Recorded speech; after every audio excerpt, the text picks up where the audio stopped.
Baiklah, saat ini kita akan belajar tentang konsep virtualan atau VLAN. Salah satu kontribusi teknologi untuk meningkatkan kinerja jaringan komputer yaitu dengan kemampuan membagi sebuah broadcast domain yang lebih besar menjadi beberapa broadcast domain yang lebih kecil dengan menerapkan VLAN.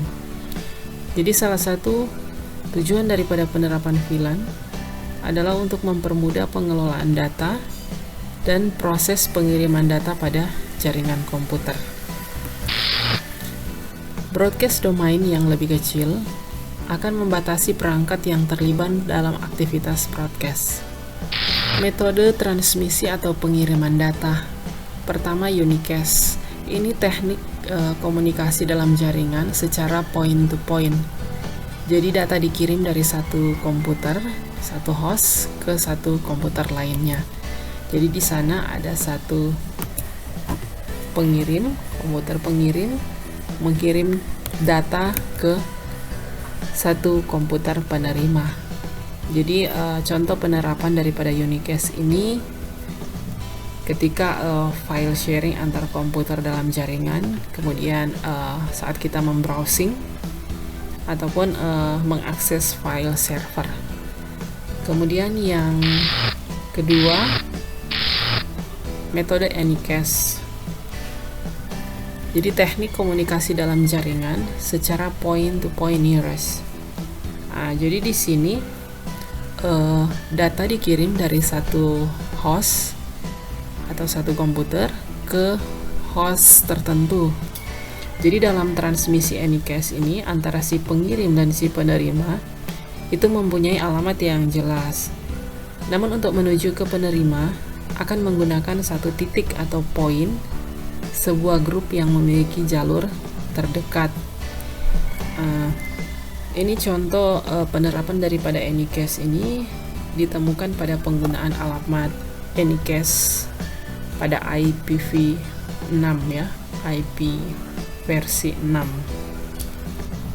Ini contohnya. Oke. Jadi penerapannya, jadi data dikirim pada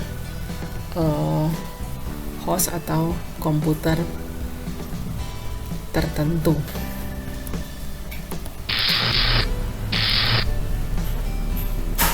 Selanjutnya metode broadcast. Jadi ini teknik komunikasi dalam jaringan secara point to point. Jadi data dikirim ke banyak perangkat sekaligus. Data disebarkan dari satu host ke banyak host.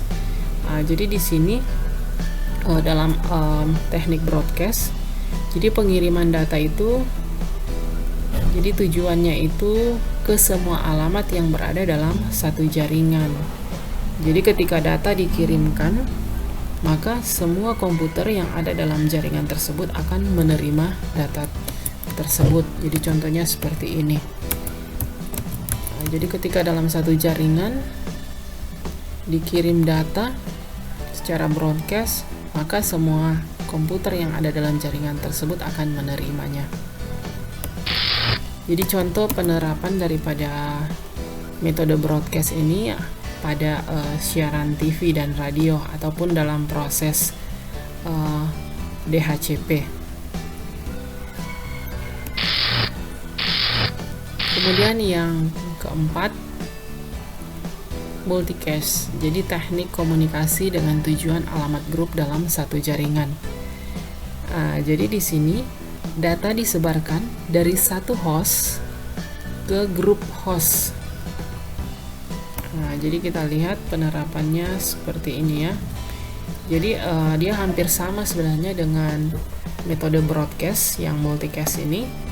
Namun perbedaannya untuk multicast ini akan melakukan pengiriman data ke banyak titik atau poin yang tergabung ke grup alamat yang sama. Jadi jika ada perangkat yang tidak tergabung ke dalam grup, maka tidak akan mendapat transmisi data pada metode multicast ini. Jadi seperti ini penerapannya. Dan contoh daripada penggunaan dari multicast ini lebih dikenal ketika melakukan real time streaming video. Jadi video streaming.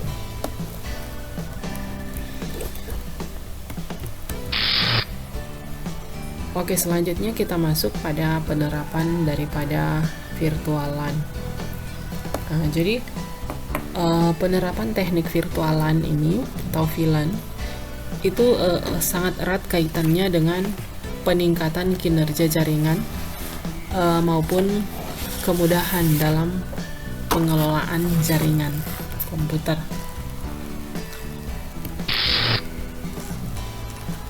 Jadi virtualan ini merupakan teknik yang bisa diambil apabila ingin menerapkan konsep switching di dalam jaringan. Oke, konsep VLAN atau virtualan adalah sebuah konsep logika yang membagi satu broadcast domain atau satu network jaringan menjadi beberapa broadcast domain kelompok logika. Jadi untuk penerapan VLAN ini bisa dilakukan dengan manageable switch atau switch yang bisa di-manage atau dikelola. Jadi dalam beberapa kondisi penerapan daripada metode switching ini itu akan memberikan keuntungan lebih banyak dibandingkan kita menggunakan teknik routing.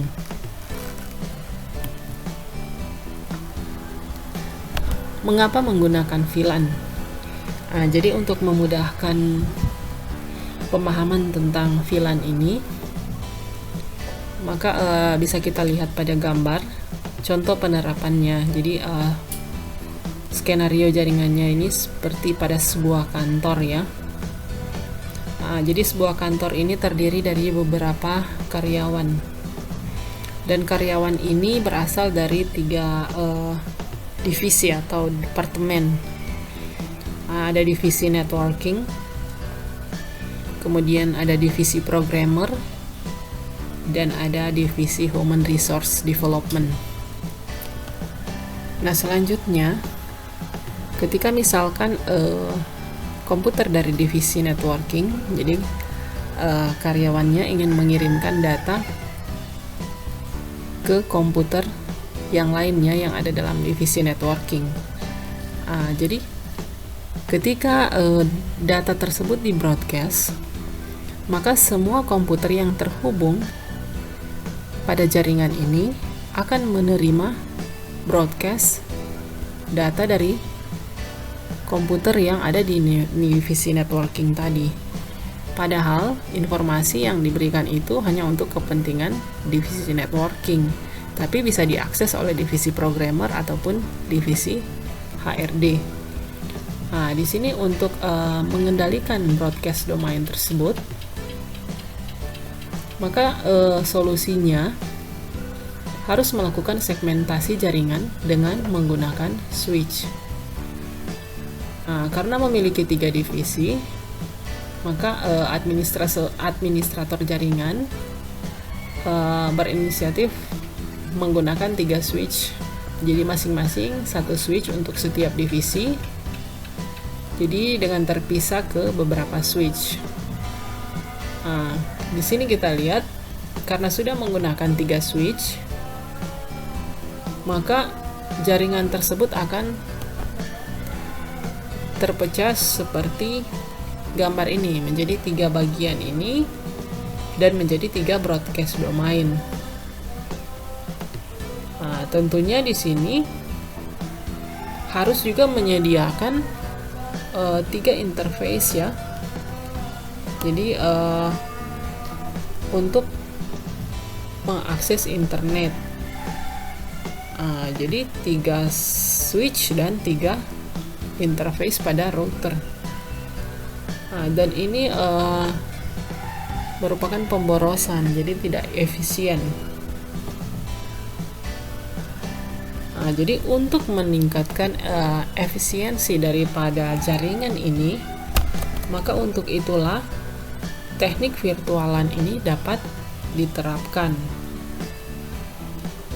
ketika VLAN ini diterapkan, maka pengelola jaringan hanya cukup menyediakan satu unit switch dan satu interface pada router. Dan yang paling penting di sini adalah switch yang disediakan adalah switch yang manageable switch. Jadi switch ini bisa diatur atau dikonfigurasi. Nah, jadi ide dasar daripada VLAN sendiri adalah membuat switch di dalam switch. Jadi dengan kata lain, ketika menerapkan VLAN, sebenarnya kita membuat switch virtual di dalam satu casing switch fisik. Jadi seperti ini. Nah, jadi kalau tadi dicontohkan terdapat 3 divisi yang ingin dibagi atau disegmentasi, maka pengelola cukup menyediakan 3 VLAN, 3 virtual switch di dalam satu unit switch fisik. Jadi topologinya terlihat pada gambar ini. Nah, jadi di sini kita lihat sebenarnya kita tidak dapat melihat ketiga switch virtual tadi. Ketika nantinya yang kita lihat itu hanya pada konfigurasi switch itu adalah port. Jadi port mana yang menjadi anggota VLAN. Jadi dalam penerapan VLAN ini, jadi dibuat segmentasi berdasarkan VLAN ID. Nah, jadi VLAN ID ini yang menjadi identitas. Nah, jadi contohnya seperti ini. Jadi ada VLAN dengan ID 10, VLAN ID 20, dan VLAN ID 30. VLAN ID 10 meliputi port 1, port 3, port 2. Nah, jadi komputer-komputer dengan port yang sama, memiliki VLAN ID yang sama, itulah yang akan bisa berkomunikasi. Jadi VLAN 10 itu ada pada divisi networking. Jadi komputer-komputer yang portnya memiliki VLAN ID 10 itu bisa saling berkomunikasi. Demikian juga VLAN 20 itu diberikan untuk divisi programmer. Nah, jadi port yang terhubung dengan VLAN 20 yang bisa berkomunikasi adalah komputer port 4, port 5, dan port 6. Selanjutnya VLAN ID 30 itu untuk divisi HRD. Jadi komputer pada port 7, 8, 9 itu bisa saling berkomunikasi. Jadi komputer-komputer pada jaringan ini yang bisa saling berkomunikasi adalah komputer-komputer yang memiliki VLAN ID yang sama. Adapun kegunaan dari virtualan yaitu untuk meminimalisir kemungkinan terjadinya konflik IP yang terlalu banyak. Jadi semakin besar jaringan LAN itu, IP address yang digunakan tentunya semakin banyak. Nah, di sini penerapan VLAN itu untuk meminimalisir terjadinya IP konflik. Kemudian mencegah terjadinya tabrakan domain. Kemudian yang berikut mengurangi tingkat celah keamanan. Jadi penerapan daripada virtualan itu juga kegunaannya supaya keamanannya sangat tinggi. Cara kerja daripada VLAN. Untuk mengatur VLAN, maka menggunakan manageable switch yang bisa diatur. Jadi switch ini berfungsi untuk menyimpan semua informasi dan konfigurasi suatu VLAN.